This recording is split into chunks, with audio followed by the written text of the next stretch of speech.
In this question, we are going to plot the particular histogram for the given data. I told you histogram is the construction which is not like the bar chart. In bar chart, we will have some distance between each bars. Okay, this is called as a bar graph. But in the histogram, you will not have any distance starting from 0 or somewhere in the middle. The bar should be continuous. There is no any distance between these graphs. So this kind of construction is called as histogram. But look at the given data. The data is not continuous. The data is not continuous. Starting from 121 and end up at 125. The next one should be, according to the histogram format, it should be starting at 125. But actually here, the starting point of this particular class, next class interval, it is 126. So there would be a gap now for this given data. If you plot a histogram, it would be like this. There should be a small gap between bars. So it cannot be a histogram. So that's why we have to resolve the data a little bit, not much, a little bit. So before that, you have to know some important terms. The first one is class width. Class width. Class width means, for an example, I will take the first class interval. This is called as higher boundary. Okay, higher boundary. Higher limit, higher boundary or higher limit of this particular class interval. To find class width from the higher limit of the particular class interval, from the higher limit value, this is our higher limit value. From that, you should have to subtract the lower limit value. It will give you 4. This is called as class width. Class width. For all the classes, the width should be same. If not, we cannot plot the histogram. This is one conclusion before starting to draw the histogram. All the class width should be same. Look at this. No need to find for everything. By observation, you can identify whether that is same or not. 130 minus 126, it is 4. 135 minus 131, 4. So on. All are having class width as 4. Okay. That condition was satisfied. Now let's come to the next one. The data is not continuous now. If it is continuous, the second class interval should be starting at 125. But it is not. So what is the difference between first interval's upper limit and second interval's lower limit? This is important. You have to find the difference between, to make this class interval as continuous to plot the histogram, you have to do one alteration. That would be called as the minor and major corrections. To do that one, you have to identify the first class interval's higher limit. What is that? 125. Second class interval's lower limit, it is 126. From 126, you should have to subtract this one. That means I made it as a complicated one. It is really simple one. Look at here. What I told was, find the difference between these two. If it is non-continuous, there would be a difference. So find the difference between these two. So the difference between these two, first one's upper limit and second one's lower limit, it is just 1. Just 1. So you should have to divide this 1 by 2. I will tell why we are dividing this by 2. 1 divided by 2 is 0.5. 0.5. So what you have to do is, to make the class intervals as continuous, from the lower limit, you should have to subtract this correction. This is called as correction factors. So the alteration factor, to make the non-continuous class intervals as continuous, you have to identify the alteration factor. The alteration factor is 0.5. How I found that? From 126, I subtracted 125. The difference between them is 2. So sorry, 1 should be divided by 2. That will give you the alteration factor as 0.5. What we are going to do is, from the lower class boundary, okay, from the lower limit, you should subtract this alteration factor. With upper boundary, you should add the alteration factor. I'll repeat it again once more. We found the alteration factor now. What you need to do is, from the lower limit, you should have to subtract this alteration factor. From 121, when I subtract this 0.5, it will become 120.5 to the upper class boundary. From here, you should subtract the alteration factor. With this, you have to add the alteration factor. Same thing applicable for the all lower limits and all upper limits. From that, we can find the continuous class interval distribution. So when I subtract 0.5 from 121, it would be 120.5. Likewise, with the upper limit, I want to add 0.5 with 125. So it will become 125.5. Let's come to the second interval.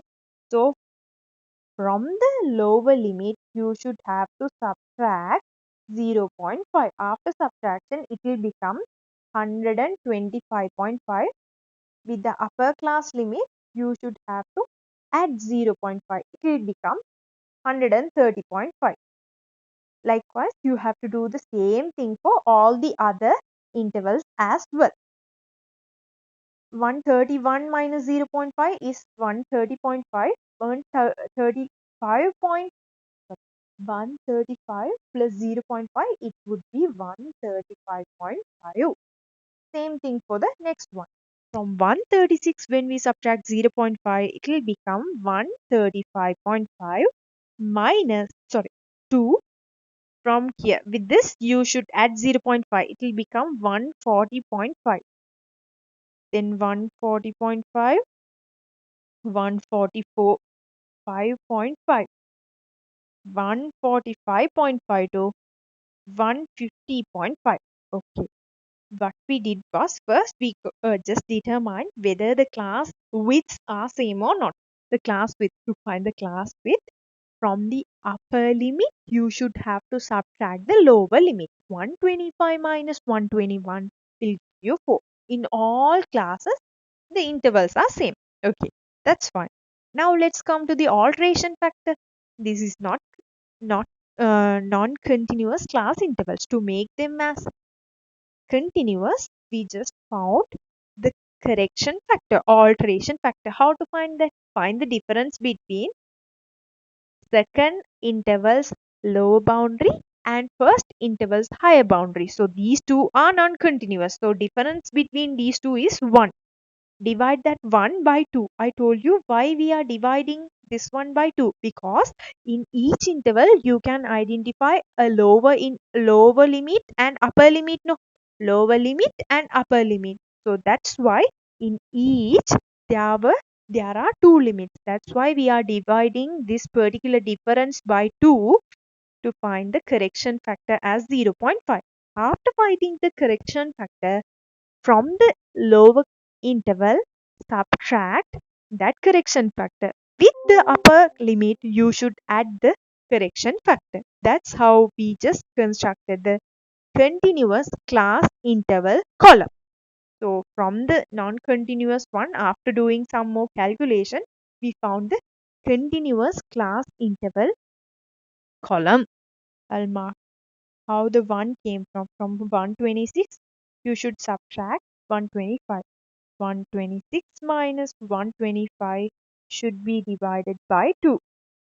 So 1 divided by 2, it will give you 0.5. That is the correction factor. From the lower limit, we subtracted. With the upper limit, we just added. That's all. This is called as upper limit or higher limit. Upper limit, higher limit, upper boundary or higher boundary. This one would be our lower limit.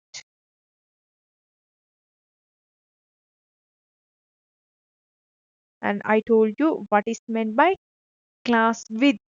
that one as well. Now let's plot the histogram.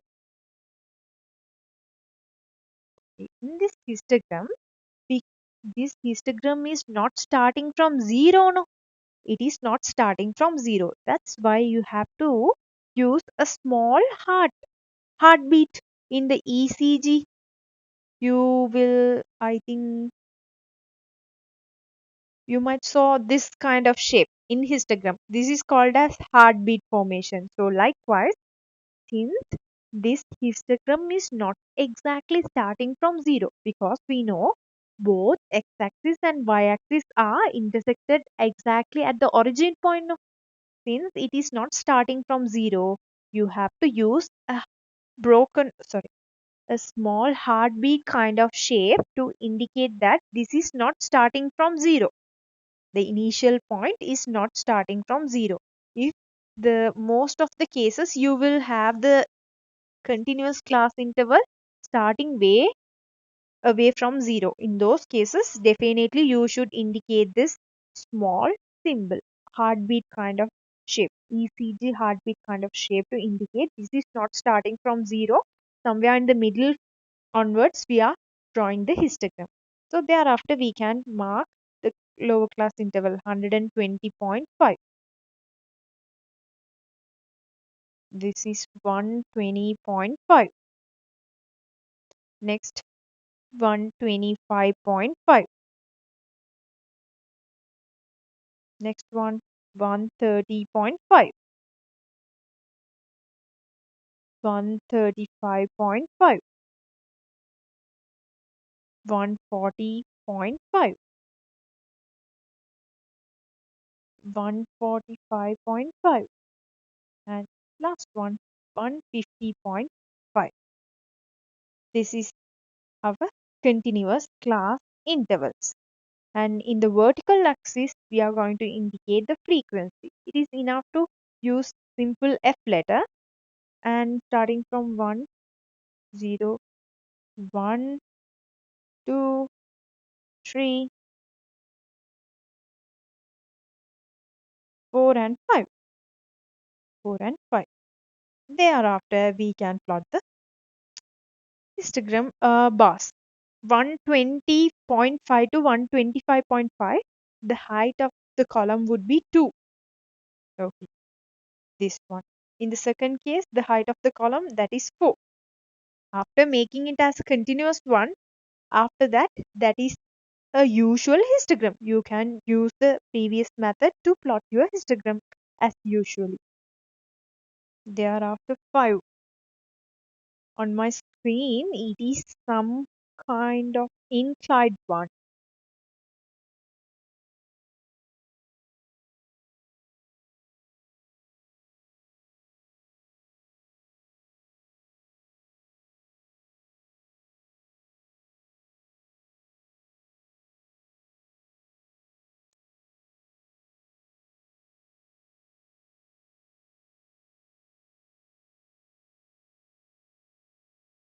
Okay. And one more thing, on my diagram, it looks really ugly. I'm really sorry about it because on screen I cannot measure the width. All which should be same. In your book, if you are taking here to here, in your maths book, two boxes. Here also definitely it should be two boxes, two boxes, two boxes, two boxes likewise. In vertical axis also you have to keep the same distance between each values. From 0 to 1, if you are taking two boxes or three boxes, you have to keep the same distance between other coordinates as well. The scale should be uniform. If not, your diagram is incorrect. So that's all for our histogram. First, we just did the non-continuous class interval to make them as continuous. Thereafter, after planning class interval and frequency axis, we can plot the histogram. That's